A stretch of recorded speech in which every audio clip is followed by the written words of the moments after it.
우리 성도님들에게 먼저 한번 질문을 해보고 싶은데요. 성도님들은 성공한 인생 이렇게 말하면 어떤 사람이 딱 떠오르시는가요? 아, 저 사람은 정말 성공한 사람이다라고 생각되는 사람, 그런 사람은 어떤 사람입니까? 한번 그런 이미지를 한번 떠올려 보십시오. 그러면 반대로 실패한 인생은 어떤 인생입니까? 아, 저 사람은 정말 인생이 망했다, 실패했다 이렇게 말할 수 있는 사람. 또 다른 것으로는 우리 성도님들 생각에 복 있는 사람 하면 어떤 이미지가 떠오르십니까? 아, 저 사람은 참 어떻게 저렇게 복을 많이 받았을까 할 때 그런 사람은 어떤 이미지로 떠오르시는지 한번 생각해 보시면 좋겠어요. 또 반면에 저 사람은 어떻게 저렇게 복이 없나 이렇게 생각되는 사람은 또 어떤 사람인가 하는 생각을 좀 해보시면 좋겠습니다. 이제 다른 사람 얘기 말고 우리 자신에 대한 이야기를 한번 해보겠습니다.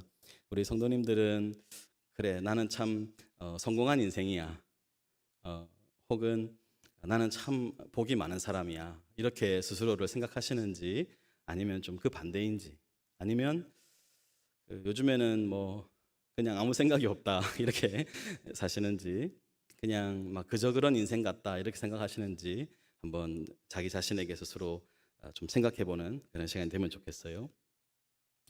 우리가 이제 이런 이제 질문을 가지면서 우리 하나님 말씀으로 들어가 보면 우리 성도들이 너무나 애독하고 좋아하는 또 힘들고 어려울 때 우리에게 큰 힘이 되는 성경은 시편 같은 책이지요. 시편. 시편은 총 150편으로 이렇게 되어 있는데 거기에 참 우리 성도들의 애환, 또 하나님을 향한 사랑, 또 성도로서의 어떤 기쁨, 이런 것들이 아주 가득하고 풍성하게 담겨 있습니다. 그래서 시편을 꾸준히 이렇게 읽는 것은 참 좋은 것 같아요. 시편을 이렇게 많이 좀 보시면 좋겠는데, 시편의 이제 시작은 몇 편입니까? 너무 어려운 질문을 너무 쉬운 질문을 해서 시편의 시작은 1편이죠. 시편 1편을 우리가 잘 봐야 됩니다. 왜냐하면 시편 1편은 시편을 여는 문과 같아요. 그래서 그 문을 딱 열고 들어가서 이제 이런 사람들이 이런 노래를 부르는 거구나 하는 것을 이렇게 우리에게 소개를 해주는데, 시편 1편에 딱 들어가면 시편은 사람을 두 부류로 딱 나눕니다. 두 부류로. 한 부류는 복 있는 사람, 그리고 또 다른 부류에는 복 없는 사람이 아니고 악인들, 죄인들, 그리고 오만한 사람들, 이렇게 이제 표현이 되어 있습니다. 복 있는 사람은 다른 표현으로 의로운 자라고 이렇게 얘기를 하지요. 이제 그렇게 우리가 이 시편의 문을 딱 열면 세상에 두 부류의 사람이 있구나, 복 있는 사람과 죄인들이 있구나, 이렇게 우리가 알 수 있는데, 그럼 우리가 이제 그 책을 읽는다면 우리는 어떤 사람인 거죠?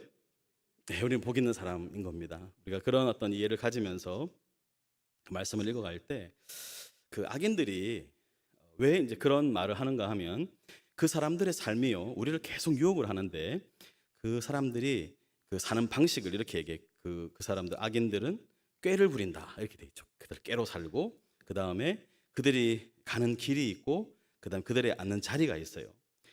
그런 것이 우리에게 굉장히 유혹이 됩니다. 그렇죠?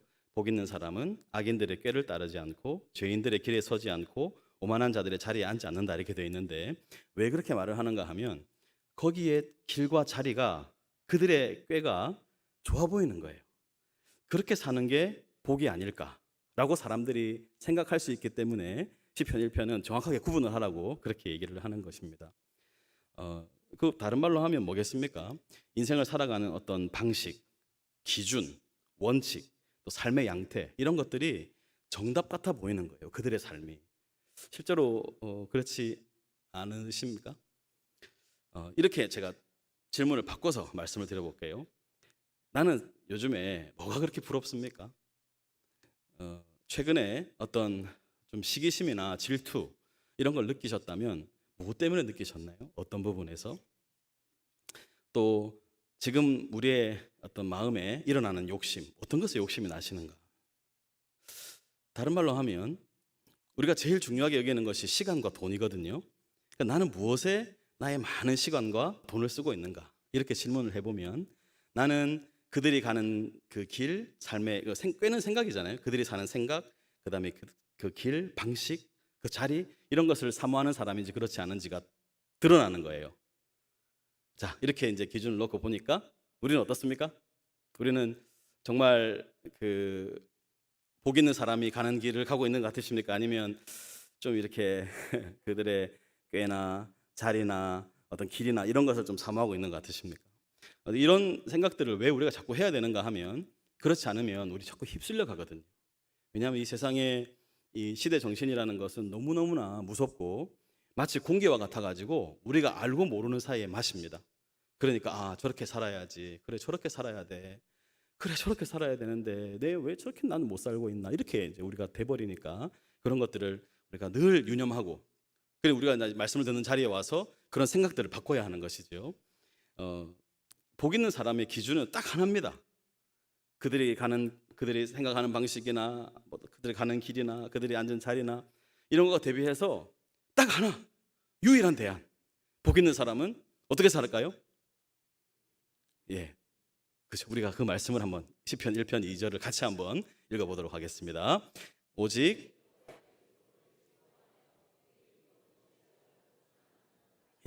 어떻습니까? 오직 여호와의 율법을 즐거워하여 그의 율법을 주야로 묵상하는도다. 이게 유일한 기준입니다. 그러니까 나는 그분의 말씀, 그분의 원칙, 그분의 기준, 그분의 어떤 뜻을 따라서 살고자 하는가, 아니면 죄인들의 삶의 방식으로 살고자 하는가, 이렇게 질문을 해보시면 되겠습니다. 결국은 말씀에 대한 태도지요. 말씀에 대한 태도. 여기 보니까 이 복 있는 사람은 여호와의 율법을 어떻게 한대요? 즐거워한다. 즐거워. 그러니까 밤낮 해야 되니까 좋아야 하죠. 주야로 묵상한다가 돼 있지 않습니까? 어떻게 좋아하지 않는 일을 밤낮 할 수 있겠어요? 우리 성도님들 중에 참 열심히 있는 분들은 새벽에도 그죠, 나와서 기도하고 말씀 듣고 또 이렇게 밤에도 자기 전에 또 말씀을 읽고 아마 이런 분들이 계실 것 같아요. 그런 사람을 뭐라고 말합니까? 복 있는 사람이다, 이렇게 말씀하는 거예요. 자, 그 기준에서 우리 자신을 보면 어떻습니까? 나는 복 있는 사람이다, 복이 없는 것 같다. 그렇게 생각할 수 있어야 합니다. 근데 우리가 생각하는 어떤 복의 기준이나 성공한 사람의 어떤 삶의 양태나 이런 것이 그 기준이 아닌 것 같아요. 그래서 자꾸 우리의 생각을 교정해야 합니다. 정말 내가 하나님 말씀하시는 그 복 있는 사람인가, 그렇지 않은가. 하나님의 말씀이 최고인 줄 알고 그것이 원칙인 줄 알고 그 말씀에 내 삶을 조정하고 맞추는 사람, 그 사람이 복 있는 사람이지요. 자, 그렇게 이제 우리가 그럴 수 있습니다. 내가 아침에도 말씀 읽고 저녁에도 말씀 읽지만 어떤 내 삶에 갈등이 일어날 때, 그럴 때 그 갈등을 말씀으로 조정을 해야 되는데 그거 아니고 또 세상의 기준으로 내 갈등을 보고 있다면 나는 복 있는 사람의 길을 가지 않고 있는 것이죠. 그래서 우리가 특별히 마음에 갈등이 있거나 어떤 힘든 일이 있거나 할 때 나는 과연 어떤 기준으로 지금 내 마음의 상태를 바라보고 있고 또 내 자신에게 넌 어떻게 살아야 한다라고 말하고 있는가 하는 것을 잘 생각해 보시길 바랍니다. 내 자신뿐만 아니라 우리의 가족들에게, 우리의 자녀들에게 어떻게 말하고 있는가 하는 생각을 좀 해봐야 하겠습니다. 왜 그런가 하면 결론이 뭔가 하면요, 시편 1편은 그래서 결국은 왜 우리가 이 복 있는 사람의 삶을 살아야 하고 그 사람이 얼마나 복된가 하는 것을 이렇게 결론을 맺거든요. 1장 6절 같이 한번 보겠습니다. 무릇 의인들의 길은 여호와께서 인정하시나 악인들의 길은 망하리로다. 결국은 하나님이 계시잖아요. 하나님이 계셔서 하나님이 인정하시는 삶이 있고 결국은 망하는 길로 가는 사람들이 있단 말이에요. 그러니까 나는 그 하나님의 앞에서 정말 그 하나님이 인정하시는 그런 삶을 살고 있는지, 아니면 결국 망해버릴 그 삶에 계속 이렇게 그 미련을 두고 힐끗힐끗 이렇게 좀 돌아보고 있는 것은 아닌지 한번 그런 생각을 해보면 좋겠습니다. 오늘 이렇게 그 말씀 앞에서 정말 극명하게 다른 태도를 보이는 두 사람을 여러분에게 좀 말씀을 드리면서 우리 자신이 말씀 앞에서 어떤 삶을 살아야 할 것인가 하는 것을 좀 말씀을 드리려고 합니다. 제가 이제 지금 말씀드리려고 하는 것은 이제 유다가 이스라엘 나라가 거의 멸망 직전에 이제 왔을 때 이제 한 100년 정도의 역사 그 시계 멸망의 시간을 남겨놓고 있을 시점입니다. 그때 한번 히스기야가 탁 나오고 그 이전 100년 더 전입니다만은 히스기야가 나오고 나서 그 다음에 가장 정말 어떻게 히스기야에게서 저런 아들이 나왔을까 싶은 므낫세 같은 왕이 태어납니다. 므낫세가 정말 악한 왕인데 55년을 통치합니다. 그러면서 나라를 다 엉망진창으로 만들어 놓습니다. 하나님이 그 므낫세의 그 잘못 때문에 하나님이 마음을 풀지를 않을 정도로 아주 극심한 그런 죄를 저지르는데 온 나라를 그냥 우상 숭배하게 만들고 하여튼 뭐 정말 그랬습니다. 그러고 나서 이제 그의 아들이 아몬인데 또 2년 동안을 지내고 이거 57년 거의 60년 가까이 말입니다. 나라가 그렇게 계속 망하는 길로 갔죠. 근데 하나님이 또 한번 반짝하면서 선왕을 하나 보내주시는데 그분이 요시야입니다. 요시야는 8살에 왕이 되죠. 이게 참 신기한 일인데 그가 이제 20세쯤 되었을 때 그의 마음 가운데 하나님의 성전이 방치되어 있는 것이 보이는 겁니다. 보세요. 므낫세와 아몬 그리고 요시야 나이 20살이니까 거의 그 여호와의 성전이 한 70년 가까이 방치되어 있었던 겁니다. 아무도 돌보질 않았어요. 그래서 이제 성전을 수리해야 되겠다. 그러니까 청소도 하고 다 재정비하고 이제 그렇게 해야 되겠다. 요시야가 마음을 먹지요. 정비를 합니다. 근데 정비를 하다가 그 성전에서 뭐를 발견했을까요? 율법책을 발견을 합니다. 너무 놀랍지 않습니까? 하나도 안 놀라운 일이죠. 이건 마치 그냥 도서관에서 책이 발견된 거고 부엌에서 그냥 후라이팬이 발견된 거고 똑같은데 사람들이 하나님 말씀에 대해서 그렇게 무관심했던 겁니다. 율법책이 발견됐는데 깜짝 놀란 거예요. 그래서 그 대제사장 hil기야가 그 율법책을 발견하고 서기관 사반에게 그 책을 전해줍니다. 사반이 그 책을 읽어요. 왕 앞에서. 그 20살 먹은 청년 왕이 그 말씀을 듣는데 그 말씀을 들으면 들을수록 얼굴이 막 이그러지는 거예요.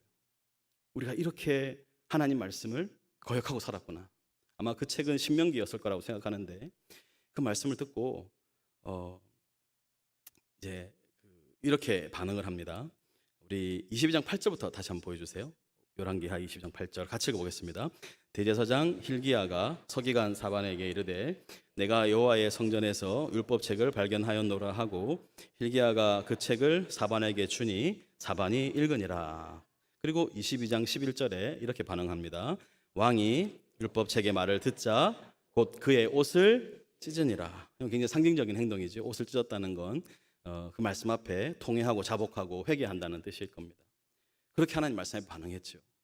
그래서 요시야 때에 하나님이 다시 한번 마지막에 마치 불이 그냥 꺼져가는 불이 한 번 더 스파크가 튀는 것처럼 그렇게 요시야의 때를 보내게 하시고 그래서 요시야의 아들들이 이제 그 다음 이제 왕권을 잡는데 그의 바로 다음 아들이 여호야김입니다. 이 여호야김이 아주 말씀에 대한 극단적인 반대 반응을 보이는데 우리가 36장 21절을 보기 전에 예레미야가 여호야김 당시의 선지자였습니다. 그가 하나님의 말씀을 들어요. 그래서 하나님이 내가 일러주는 말을 이 두루마리에 기록해서 이제 백성들의 귀에 들리라고 그렇게 말을 합니다. 왜냐하면 하나님은 그들에게 또다시 기회를 주고 싶었거든요. 하나님이 계속 그렇게 말씀을 하시는 분이시니까. 그래서 이 바룩이 글을 다 씁니다. 받아 쓰는데 이 백성들이 말을 들으니까 너무 놀라운 말씀이거든요. 그래서 이거는 왕이 들어야 한다라고 생각을 했습니다. 우리 36장 21절 같이 한번 읽어보겠습니다. 왕이 여후디를 보내어 두루마리를 가져오게 하매 여후디가 서기관 엘리사마의 방에서 가져다가 왕과 왕의 곁에 선 모든 고관의 귀에 낭독을 했습니다. 자, 아까 요시야도 그 율법책을 발견하고 말씀을 들었습니다. 마찬가지로 이 여호야김도 지금 말씀을 듣고 있는 상황이에요. 어떻게 반응했을 것 같습니까? 정말 놀라운데 성경책을 읽으니까 그가 그 당시는 이제 겨울이었어요. 그래서 겨울 별궁에 있었습니다. 화로가 있고 불이 피워져 있는데 이제 고관이 이렇게 하나님 말씀을 읽으니까 두루마리 양피지 아닙니까? 그 당시는. 그래서 선어적을 읽었다 이렇게 돼 있는데 아마 한쪽에 한 10에서 15cm 정도 된다고 합니다. 그러면 한 4, 50cm, 한 60cm 정도 되는 그만큼 내용을 읽으면 잠깐 멈춰라.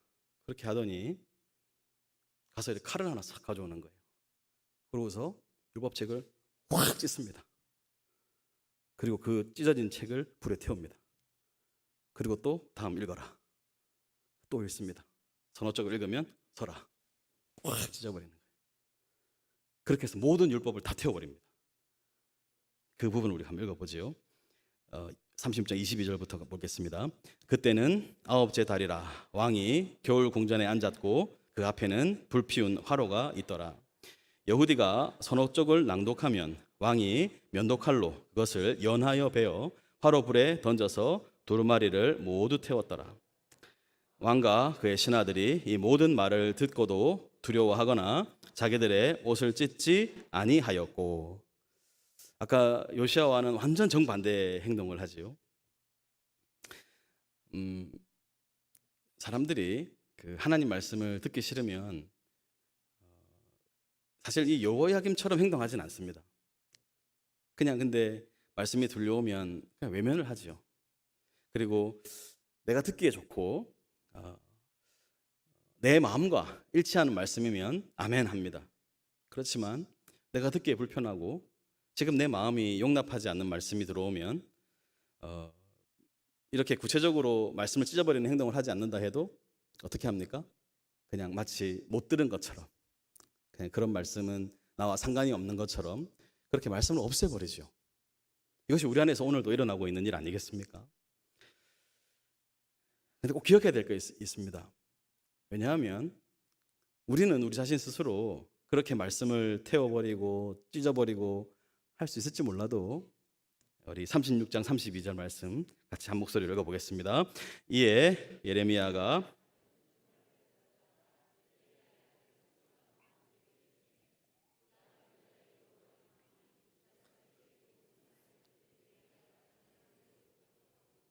그 외에도 그 같은 말을 많이 더 하였더라.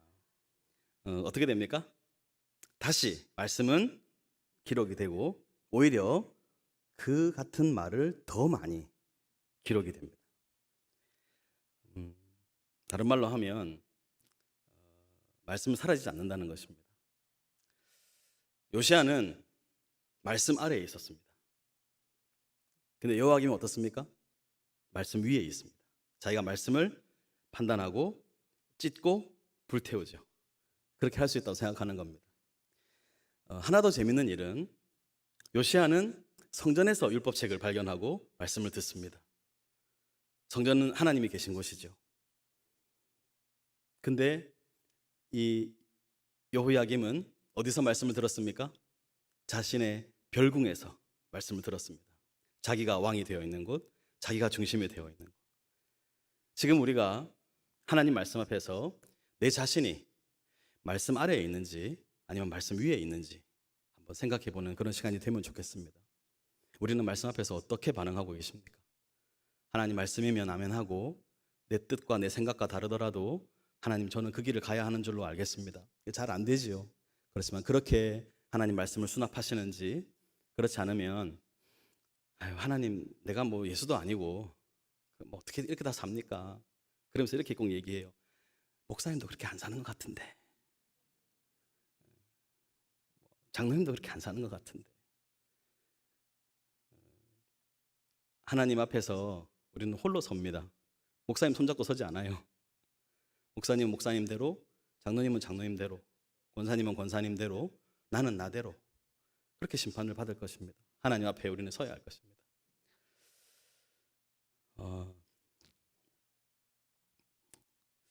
그래서 성경은 이 여호야김을 이렇게 평가합니다. 우리가 오늘 읽은 본문인데요. 예레미야 22장 21절 같이 한번 큰 목소리로 읽어보겠습니다. 내가 평안할 때에 내가 내게 말하였으나 내 말이 나는 듣지 아니하리라 하였나니 네가 어려서부터 내 목소리를 청종하지 아니함이 내 습관이라.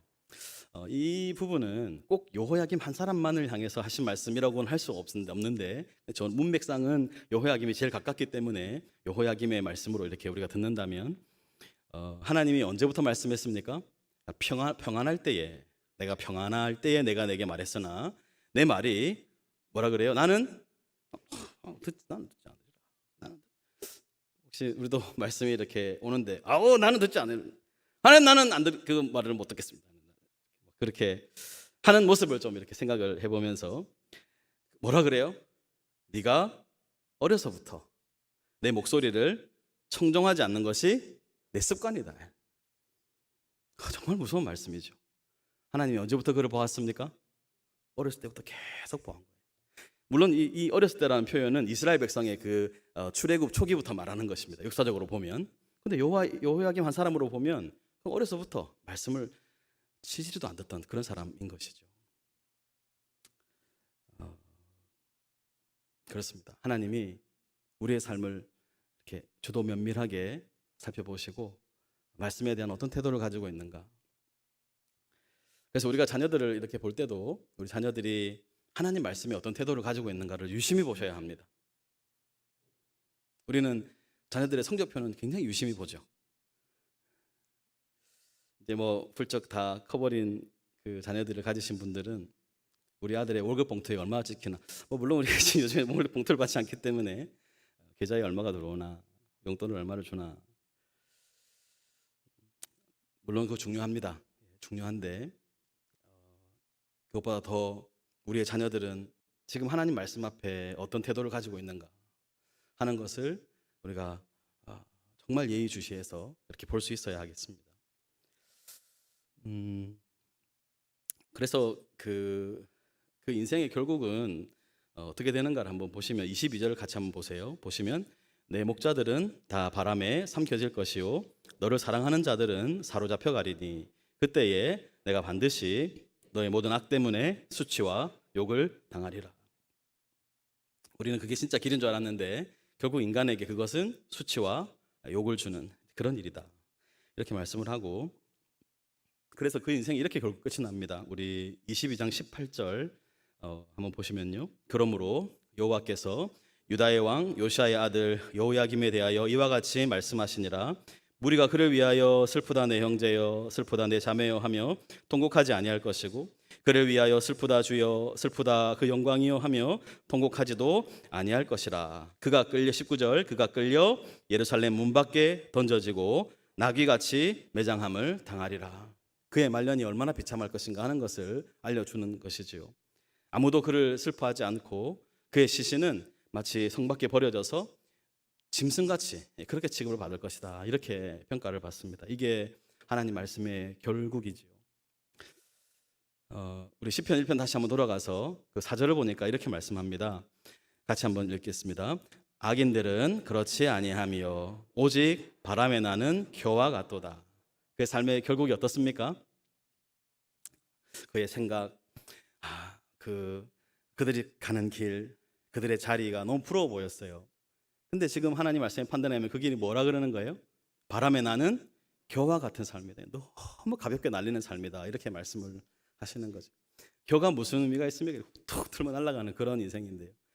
전혀 무게가 없다는 거예요. 무익하고 무의미한 인생이다. 이렇게 말씀을 하시는 겁니다. 하나님 말씀에 무게를 지지 않는 인생은 그렇게 흩날리는 겨와 같은 인생을 산다. 이렇게 말씀하시는 겁니다. 우리의 인생은 하나님 말씀 앞에 그 무게를 알고 정말 하나님 말씀을 따르는 그런 무거운 인생이 되어야 하겠지요. 그래서 하나님은 이 복 있는 사람들에게 이런 약속을 하십니다. 1장 3절 우리가 너무 좋아하는 말씀이 제가 성경에서 제일 좋아하는 그림 원어인데 같이 한번 큰 목소리로 읽어보겠습니다. 그는 시냇가에 심은 나무가 철을 따라 열매를 맺으며 그 잎사귀가 마르지 아니함 같으니 그가 하는 모든 일이 다 형통하리로다. 어떠십니까? 예. 하나님은 우리한테 이런 삶을 주고 싶으신 거거든요. 우리가 사실은 이 하는 일이 모든 일이 다 형통하다는 것이 우리 생각대로 된다는 거 아닌 거 아시죠? 왜 그런가 하면 하나님의 뜻에 자기 인생을 조율한 사람은 어떤 일을 만나도 이것이 하나님의 손 안에 있고 하나님의 뜻 안에 있다는 걸 알기 때문에 이것은 결국 형통하게 될 것이라는 걸 아는 사람입니다. 지금 혹시 내가 원치 않는 일, 풀리지 않는 인생의 숙제, 문제 같은 것들을 두고 고통받고 힘들어하시는 분들이 계시다면 이 말씀을 기억하십시오. 우리는요, 하나님 말씀에 뿌리를 내리고 시냇가에 심은 나무와 같아서 마르지 않고 열매를 맺으며 또 모든 일이 형통한 사람들이다 하는 것을 꼭 기억하셔야 하겠습니다. 이제 우리가 사실 이런 말씀을 들으면 이렇게 듣고 가면 우리 마음 안에 좀 두려움이 생겨요. 왜냐하면 우리 어떻습니까? 하나님 말씀 앞에 솔직히 말씀을 잘 모르기도 하고 또 말씀을 너무 가볍게 대하는 게 아닌가 싶은 그런 솔직한 인생의 반성이 있지 않습니까? 그래서 참 두려워요. 그러면 나도 여호야김 같은 인생을 살지 않을까 하는 그런 두려움이요. 그래서 여러분, 우리에게는 누가 필요합니까? 그래서 우리는 예수님이 필요한 거예요. 아까 우리 요시아는 하나님 말씀을 듣고 옷을 찢었지요. 근데 여호야김은 어땠습니까? 하나님 말씀을 찢어버렸습니다. 사실 우리는 요시아보다는 여호야김에 좀 가까운 사람들인 게 사실인 것 같아요. 다 하나님을 떠나서 하나님 말씀에 관심이 없고 하나님 말씀에 귀를 기울이기보다는 세상의 방식이나 세상의 사람들이 살아가는 것을 부러워하며 살고 있는 것이 사실 우리들인데, 그런 우리들을 위해서 예수님이 이 땅에 오셨고 그분이 친히 성전된 자기 육체를 찢어서 우리를 구원하신 것입니다. 우리는 마음을 찢지 못했는데 그분의 찢기심으로 우리는 구원을 받은 것이죠. 이런 말씀을 한번 보십시오. 요한복음 1장 14절입니다. 말씀이 육신이 되어 우리 가운데 거하심에 우리가 그의 영광을 보니 아버지의 독생자의 영광이요 은혜와 진리가 충만하더라. 말씀이 어땠습니까? 육신이 되어 친히 말씀이 오셔서 이제 우리를 구원하시기 위해 오신 것이죠. 요한복음 2장 19절에서 21절 한번 보겠습니다. 예수께서 대답하여 이르시되 너희가 이 성전을 헐라 내가 사흘 동안에 일으키리라. 유대인들이 이르되 이 성전은 46년 동안에 지었거늘 네가 3일 동안에 일으키겠느냐 하더라. 그러나 예수는 성전된 자기 육체를 가리켜 말씀하신 것이라. 말씀이신 그분이 친히 성전된 육체를 가지고 오셔서 자신을 찢어서 우리를 구원하신 것이죠. 자, 요한복음 5장 25절 다시 한번 읽겠습니다. 진실로 진실로 너희에게 이르노니 죽은 자들이 하나님의 아들의 음성을 들을 때가 오나니 곧 이때라. 듣는 자는 살아나리라. 믿으십니까? 죽은 자들이 하나님의 음성을 들을 때가 오는데 지금이고 그 듣는 자들은 살아날 것이다.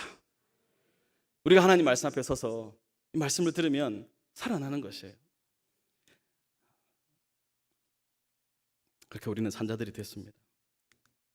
마지막으로 한 번 더 요한복음 10장 27절을 한번 읽겠습니다. 내 양은 내 음성을 들으며 나는 그들을 알며 그들은 나를 따르느니라. 우리는 잘 알지 못했는데 이제 하나님 말씀에 들리는 사람들이 됐습니다.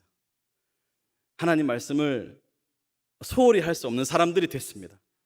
그분의 양이기 때문이고, 우리 주님 약속하신 바 내 양은 내 음성을 듣고 그들은 나를 알고 나를 따른다, 이렇게 말씀을 하시고 있거든요. 우리는 부족합니다. 우리 연약하죠. 정말 하나님 앞에 내놓을 것이 없는 사람들입니다. 근데 우리가 믿는 게 뭡니까? 예수님 말씀이에요. 주님, 맞습니다. 저는 사실은 여호야김 같습니다. 그런데 그래서 나는 주님을 의지하고 예수님을 의지합니다. 주님, 저를 불쌍히 여기시고 이 살아계신 하나님의 음성을 다시 한번 생생하게 분별하고 알아듣고 예수님을 더 알아가고 그렇게 믿음을 가지고 살아가는 사람이 되게 하여 주십시오. 이것이 우리의 소원이고 기도여야 하겠습니다. 우리는 살아납니다.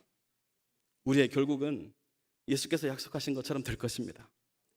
그러니까 여러분, 우리 어떻게 살아야 하겠습니까?